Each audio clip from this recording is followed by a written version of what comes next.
प्रत्येक व्यक्ति अपने अपने परिवार के सुखद भविष्य की सोच के साथ निवेश करता है, लेकिन कई बार चिट फंड कंपनियां अपनी जेब भरने के लिए आम आदमी के सुखद भविष्य के सपनों को चकनाचूर कर देती है।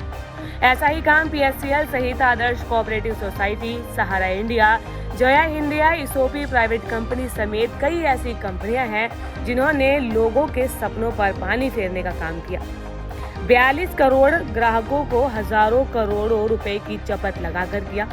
तकरीबन 7 वर्षों से अपनी जमा पूंजी वापस दिलवाए जाने की मांग को लेकर दर दर ये लोग भटकने को मजबूर हैं, लेकिन उनकी कहीं भी सुनवाई नहीं हुई, जिसके बाद इन सब ने सांसद के सामने अपना रोना रोया और भिवानी महेंद्रगढ़ के सांसद चौधरी धर्मवीर सिंह को ज्ञापन सौंपा। हमें जो है बार बार जो है ज्ञापन दिया है और आज भी हम सांसद को धर्मवीर जी को ज्ञापन देने के लिए ये मीटिंग रखी है। पीएससीएल के बारे में कई बार हम गवर्नमेंट को बता चुके हैं। अब जो निवेशक है, गरीब निवेशकों के पैसे जो जल्दी से जल्दी दे।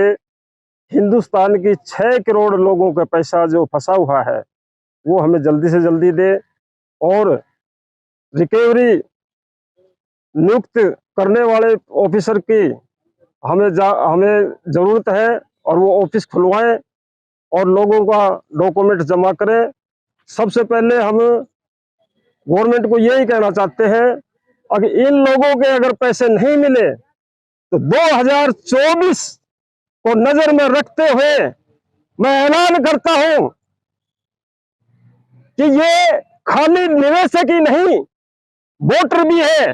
अगर हमारे पैसे नहीं मिले तो अगला कदम हमारा दिल्ली का होगा और वो जिम्मेवारी गवर्नमेंट की होगी।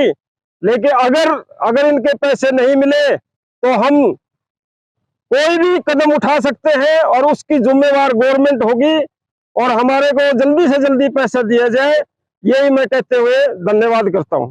जो हम 8 साल से आज संघर्ष कर रहे हैं, बहुत सारी हमारी कंपनी में पैसा फंसा हुआ है जी। इस तरफ सरकार कोई ध्यान नहीं दे रही जी। बार बार हमने धरने प्रदर्शन सांसद जी को ज्ञापन दे लिए, प्रधानमंत्री, मुख्यमंत्री, डीसी साहब को।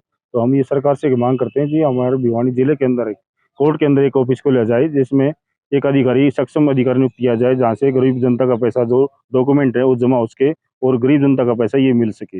हम ये सरकार से मांग करते हैं कि एक अधिकारी यहाँ पे नियुक्त कर दिया जाए, जैसे हम भी अपने आराम से रह सके। क्यों करे, आज हमें पैसा परेशान करता है जी।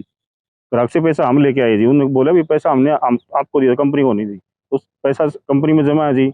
और ये लोग और भी आज तरह तरह की कंपनी बना के और ठगी कर रहे हैं जी। एक कंपनी बंद कर दी, दूसरी बना ली, जो सरकार के प्रशासनिक कान के नीचे काम हो रहा है जी। हमारे यहाँ पीएससीएल और कई दूसरी जो चिट कंपनियां हैं, उन्होंने जनता के साथ जो ठगी की है और पैसा लेके भाग गए, उसकी वसूली के लिए आज ये प्रदर्शन है। सांसद साहब को ज्ञापन देंगे। मैं एक बात कहना चाहता हूँ कि ये रिजर्व बैंक और केंद्र सरकार ने बिल्कुल भी ध्यान नहीं रखा इन लोगों का कि इस तरह तरह की कंपनियां आकर के लोगों से ज़्यादा ब्याज का लोभ, ज़्यादा फायदा देने के लालच में और ये पैसा इकट्ठा कर लिया और फिर भाग गए। यहाँ के सांसद को भी, यहाँ के डीसी साहब को भी विचार करते हुए इस मामले को गंभीरता से लेना चाहिए और कोई न कोई अधिकारी यहाँ नियुक्त करना चाहिए ताकि उनकी संपत्तियों से जो बिक्री हुई है उससे इन लोगों का पैसा वसूला जाए। और बड्स कानून 2019 में जो केंद्र सरकार ने बनाया है उसके तहत ये प्रावधान है कि कोई सक्षम अधिकारी यहाँ रिकवरी ऑफिसर लगाया जाए और इन लोगों का पैसा दिया जाए।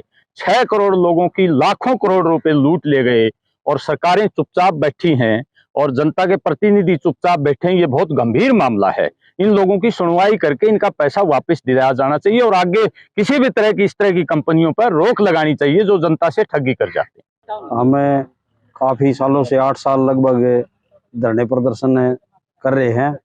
गवर्नमेंट हमारी कोई सुनवाई नहीं हो रही।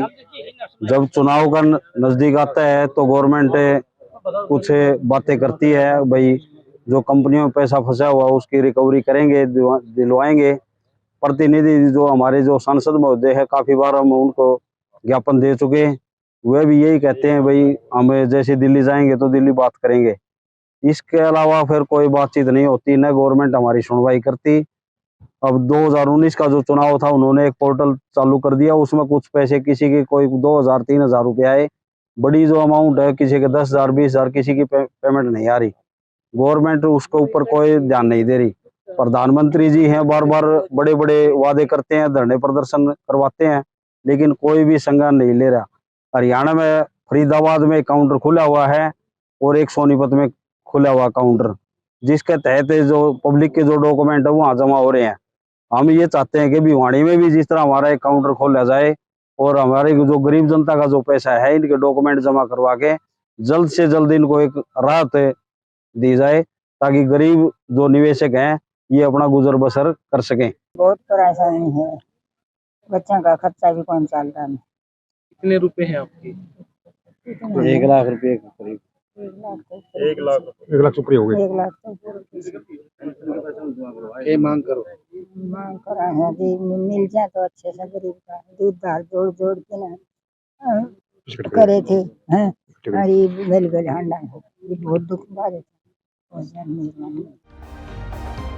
दैनिक सवेरा के लिए भिवानी से अंकित ठाकुर की रिपोर्ट।